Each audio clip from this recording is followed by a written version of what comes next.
एक कड़वा सच बताऊं, भारत कभी भी सुपर पावर नहीं बन सकता। भारत 140 करोड़ लोगों का देश, दुनिया की लार्जेस्ट डेमोक्रेसी, एक न्यूक्लियर पावर, एक ऐसा देश जिसकी उड़ान को अंतरिक्ष की भी सीमा नहीं है। भारत ने जापान को पीछे छोड़ दिया है और हम फोर्थ लार्जेस्ट इकोनॉमी बन चुके हैं। फिर भी हमारी सड़कों पर चांद के सरफेस से ज्यादा गड्ढे क्यों हैं? हमारे अफसर आज भी रिश्वत क्यों खाते हैं? हम एक भी इंडियन सॉफ्टवेयर यूज क्यों नहीं करते? हम कितनी भी नारेबाजी क्यों ना कर लें, लेकिन हम सुपर पावर नहीं बन सकते, क्योंकि एक सुपर पावर बनने के लिए एक देश को चाहिए ऑटोनॉमी, अपनी खुद की जरूरतों पर पूरा कंट्रोल और उन्हें पूरा करने की कंप्लीट कैपेबिलिटी। क्या आज हमारे पास ये कैपेबिलिटी है?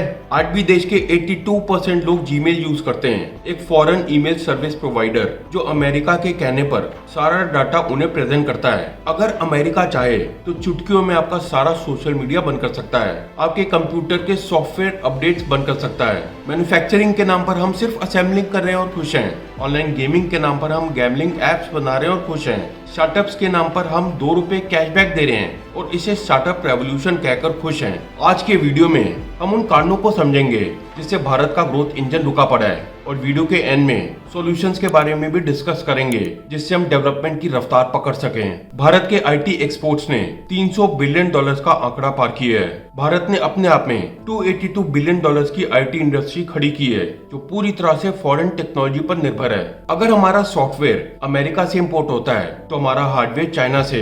हम दुनिया के सेकेंड लार्जेस्ट मोबाइल मैन्युफैक्चरर हैं, लेकिन हम ये भूल रहे हैं कि हम सिर्फ फोन्स को असेंबल करते हैं। सबसे जरूरी कंपोनेंट्स सेमीकंडक्टर्स भारत में इंपोर्ट ही होते हैं। चाइना, जापान, अमेरिका जैसे देश इन सेमीकंडक्टर्स को कंट्रोल करते हैं। स्मार्टफोन्स के हर एक पार्ट को यूज करने के लिए इंडिया को चाइना की परमिशन लेनी पड़ती है।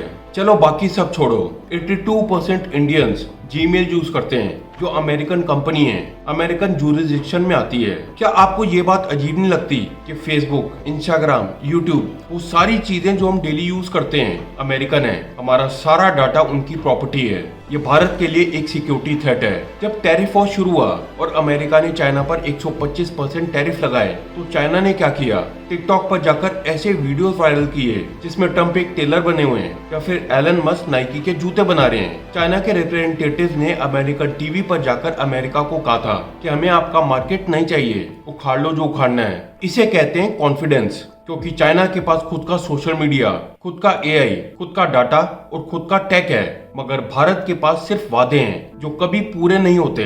रशिया की इकोनॉमी ने सरवाइव किया क्योंकि उनके पास खुद की ऑटोनॉमी है, टेक में, इंडस्ट्री में, ऑयल में, लेकिन हमारे पास वो एडवांटेज नहीं है। अगर कल पाकिस्तान के साथ वॉर होने पर वेस्ट ने हमारा टेक एक्सेस काट दिया तो हम क्या करेंगे? जब टिकटॉक बैन हुआ तो सारे इंडियंस इंस्टाग्राम रील्स पर शिफ्ट हुए। फायदा इंडिया का हुआ या अमेरिका का? आज हमारे डाटा पर हमारा कंट्रोल नहीं है। अगर हम हमारा $5 ट्रिलियन की इकोनॉमी का सपना फॉरेन टेक्नोलॉजी के फाउंडेशन पर बना रहे हैं तो ये ग्रोथ नहीं बल्कि एक टाइम बॉम्ब है। मेक इन इंडिया एक ऐसा प्रॉमिस है जो आज तक प्रॉमिस ही है। अगर एक्सपर्ट्स की माने तो भारत को अगर ग्रो करना है तो मैन्युफैक्चरिंग का जीडीपी में कंट्रीब्यूशन अप्रोक्सीमेटली 25% होना चाहिए, लेकिन पिछले 10 सालों में ये नंबर कभी 14%, 15% या फिर मैक्सिमम 17% पर आकर रुक जाता है। और ये भी हम कोई बहुत टॉप एंड मैन्युफैक्चरिंग की बात नहीं कर रहे, हम सिर्फ असेंबलिंग कर रहे हैं। मैन्युफैक्चरिंग इंपॉर्टेंट है क्योंकि मैन्युफैक्चरिंग सर्विस सेक्टर से ज्यादा लोगों को रोजगार दे सकता है, एम्प्लॉयमेंट दे सकता है। चाइना 70s, 80s और 90s में मैन्युफैक्चरिंग के दम पर ही ग्रो हुआ और चाइना ने 1990 से 2010 के बीच 10 करोड़ से ज्यादा लोगों को फैक्ट्रीज में रोजगार दिया। यही उनकी ग्रोथ का राज है। आज भी चाइना का मैन्युफैक्चरिंग सेक्टर उनकी जीडीपी में 27% कंट्रीब्यूट करता है। सरकार हमेशा बोलती है कि भारत का सर्विस सेक्टर बूम कर रहा है। भारत के जीडीपी का 55% सर्विस सेक्टर से आता है, लेकिन ये एक डरावनी चीज है। हमारी पॉपुलेशन इतनी तेजी से बढ़ रही है कि सर्विस सेक्टर सबको एब्जॉर्ब नहीं कर सकता। आज भी भारत में 46% लोग खेती पर डिपेंडेंट हैं, लेकिन एग्रीकल्चर का जीडीपी में शेयर है सिर्फ 17%। जरा सोचिए, हर साल जो 1.25 करोड़ नए लोग जॉब मार्केट में आते हैं वो कहाँ जाएंगे?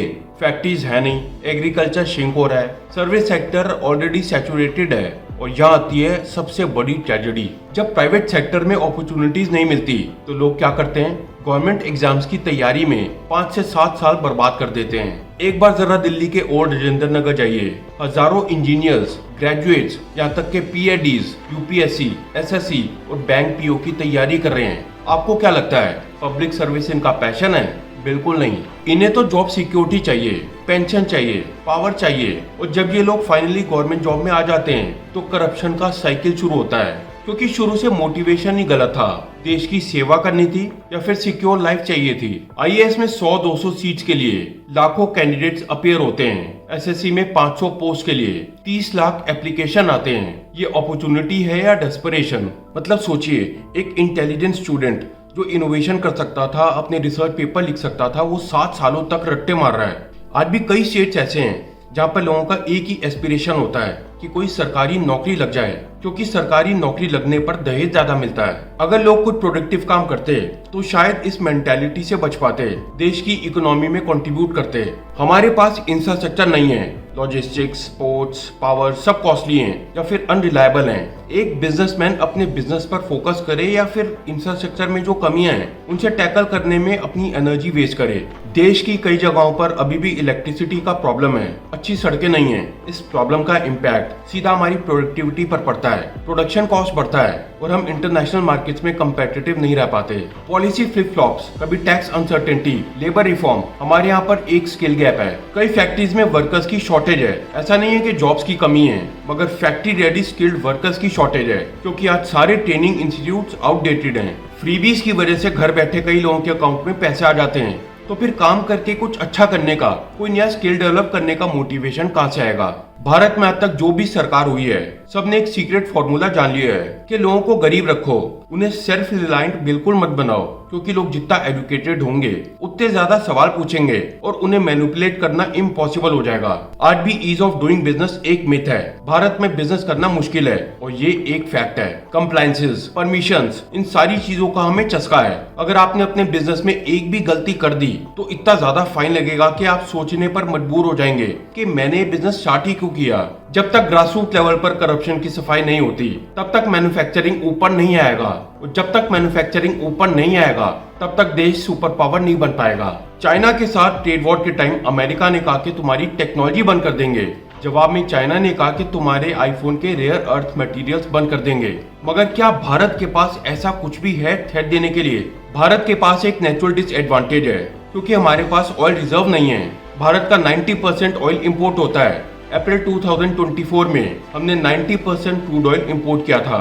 और अगर आपको लगता है कि ईवी इज द फ्यूचर, तो उनमें यूज होने वाली लिथियम बैटरीज 75% चाइना से इंपोर्ट होती हैं। तो एक तरफ खाई है और दूसरी तरफ कुआं, हम बीच में लटके हुए हैं। ऑयल के प्राइसेस बढ़े तो प्रॉब्लम, ऑयल के प्राइसेस कम रखने के लिए अगर रशिया से इंपोर्ट किया तो वो भी एक प्रॉब्लम। ईवी पर शिफ्ट किया तो चाइना से इंपोर्ट करना होगा और वो भी एक प्रॉब्लम है। गवर्नमेंट कहती है कि इलेक्ट्रिकल व्हीकल से ऑयल डिपेंडेंसी खत्म कर देंगे। प्लान तो बढ़िया है, मगर ईवी बनाने के लिए लिथियम, कोबाल्ट, निकल चाहिए। 84% ईवी बैटरी इंपोर्ट्स चाइना और हांगकांग से आते हैं। चिली, ऑस्ट्रेलिया, अर्जेंटीना सदियों से लिथियम माइनिंग कर रहे हैं, लेकिन हम अभी तक ब्लूप्रिंट्स ही देख रहे हैं। चाइना के पास 60% of the world's lithium processing है, 69% of the world's nickel processing है और 75% of the world's cobalt processing है। और इसके अलावा सारे नेचुरल ग्रेफाइट का कंट्रोल है। 90% of the global anode production और 80% of the world's cathode production China में होता है। मतलब अगर चाइना चाहे तो रातों रात ग्लोबल ईवी इंडस्ट्री को बंद कर सकता है। और भारत रेयर अर्थ एलिमेंट्स में भी चाइना पर डिपेंडेंट है। 59% रेयर अर्थ एलिमेंट्स चाइना से आते हैं। अगर कल इंडिया चाइना बॉर्डर पर टेंशन बढ़ जाती है और चाइना ने कह दिया कि no more lithium, no more rare earth elements और no more battery components for India, तो हमारी make in India, digital India और ईवी पॉलिसी रातों रात कोलैप्स हो जाएगी। अमेरिका के पास शैल ऑयल है, रशिया के पास गैस है, चाइना के पास रेयर अर्थ्स हैं, मिडिल ईस्ट के पास क्रूड ऑयल है और हमारे पास क्या है? Import bills. जैसे कुछ देश अपने नेचुरल रिसोर्सेज के दम पर सुपर पावर बनते हैं, तो वो एडवांटेज हमारे पास नहीं है। मगर इसमें हमारी कोई गलती नहीं है, लेकिन अगर हम इसे रिकॉग्नाइज ही नहीं करेंगे तो सॉल्यूशन की तरफ कैसे बढ़ेंगे? आज सब कहते हैं कि data is the new oil. India सबसे ज्यादा डाटा प्रोड्यूस करता है और हम फ्री में फॉरेन कंपनीज को दान करते हैं, क्योंकि हमने वो सिस्टम्स बनाने पर फोकस ही नहीं किया। जहाँ चाइना ब्लैक मट जैसे AAA गेम्स बनाता है, तो वहीं हम गैम्बलिंग को गेमिंग कहते हैं और खुश हैं। हम कहते हैं कि हर बड़ी ग्लोबल कंपनी का CEO इंडियन है, लेकिन कभी ये नहीं सोचते कि क्यों एक इंडियन जो स्मार्ट है, केपेबल है, वो खुद की कंपनी स्टार्ट करना छोड़कर किसी दूसरे देश की फॉरेन कंपनी में जाकर सीईओ की नौकरी करना पसंद करता है। क्या आप जानते हैं कि हमारी सबसे बड़ी ताकत क्या है? यही कि हम अनप्रेडिक्टेबल हैं। अगर भारत को 2047 तक विकसित भारत बनना है तो हमें 3 चीजें अपनानी होंगी। पहली, एआई पर फोकस। माइक्रोसॉफ्ट का सीईओ सत्य नडेला कहता है कि India can add $500 billion to GDP through AI by 2030। लेकिन ये तभी पॉसिबल है जब टेक्नोलॉजी हमारी हो, उनकी नहीं। भारत सरकार का अगले 2 सालों में 3.5 करोड़ जॉब्स क्रिएट करने का टारगेट है। लेकिन सिर्फ जॉब्स बनाना सॉल्यूशन नहीं है, सही टाइप के जॉब्स बनाना जरूरी है। मैन्युफैक्चरिंग में मास एम्प्लॉयमेंट चाहिए, फैक्ट्री जॉब्स चाहिए। मेक इन इंडिया का असली मतलब यह है कि भारत की जीडीपी का 25% मैन्युफैक्चरिंग से आए, और ये तभी पॉसिबल है जब हम रियल टेक्निकल स्किल्स डेवलप करें। आज की दुनिया ग्रीन है, सोलर, ईवी, बैटरीज, सबकी मैन्युफैक्चरिंग भारत में ही होनी चाहिए। सर्विस सेक्टर में भी हाई वैल्यू जॉब्स की जरूरत है, सिर्फ कोडिंग नहीं बल्कि डिजाइनिंग, R&D, इनोवेशन। हमारे इंजीनियर्स नए सॉल्यूशंस, नए आइडियाज क्रिएट करें, और हमारा विजन डिजिटल एक्सपोर्ट्स का होना चाहिए, जिससे पूरी दुनिया ऐसे प्रोडक्ट यूज करे जिन पर इंडिया का नाम लिखा हो। हमें खुद के ऑपरेटिंग सिस्टम बनाने होंगे, विंडोज और एंड्रॉइड के ऑल्टरनेटिव। सोशल मीडिया प्लेटफॉर्म भी बनाने होंगे, फेसबुक और ट्विटर के इंडियन वर्जन। क्लाउड इंफ्रास्ट्रक्चर भी हमारा होना चाहिए। टेलीकॉम इक्विपमेंट अमेरिकन या चाइनीज नहीं बल्कि इंडियन होना चाहिए। डाटा सेंटर्स हमारे कंट्रोल में होने चाहिए, सर्वर्स हमारे देश में होने चाहिए। इंपोर्ट बिल से एक्सपोर्ट रेवेन्यू तक का सफर, डिपेंडेंसी से डिप्लोमेसी तक का ट्रांसफॉर्मेशन, यही एक प्लान है जो भारत को असली सुपर पावर बना सकता है। और यहाँ तक पहुँचने के लिए सबसे जरूरी है कि भारत R&D पर खर्च करे। आज चाइना जहाँ है वहाँ इसलिए क्योंकि 1980-1990 में जब आपको और हमें एआई सिर्फ साइंस फिक्शन लगता था, तभी से चाइना ने एक्टिवली एआई पर काम करना स्टार्ट कर दिया था। यही डिफरेंस है चाइना और इंडिया में। हमारी सबसे बड़ी प्रॉब्लम यह है कि हम आज भी पास्ट के प्रॉब्लम्स को सॉल्व करने में अपनी एनर्जी वेस्ट कर रहे हैं, जबकि हमें हमारे फ्यूचर के प्रॉब्लम्स के सॉल्यूशन ढूंढने की जरूरत है, ताकि 2047 में हम कह सकें कि हम सिर्फ आजाद नहीं बल्कि आत्मनिर्भर हैं, सिर्फ डेवलपिंग नहीं बल्कि डोमिनेंट हैं। अगर आप मेरे विचारों से सहमत हैं तो कमेंट सेक्शन में लिख के बताना। अगर आपको ये वीडियो पसंद आया तो इसे लाइक करें, शेयर करें और चैनल को सब्सक्राइब करें।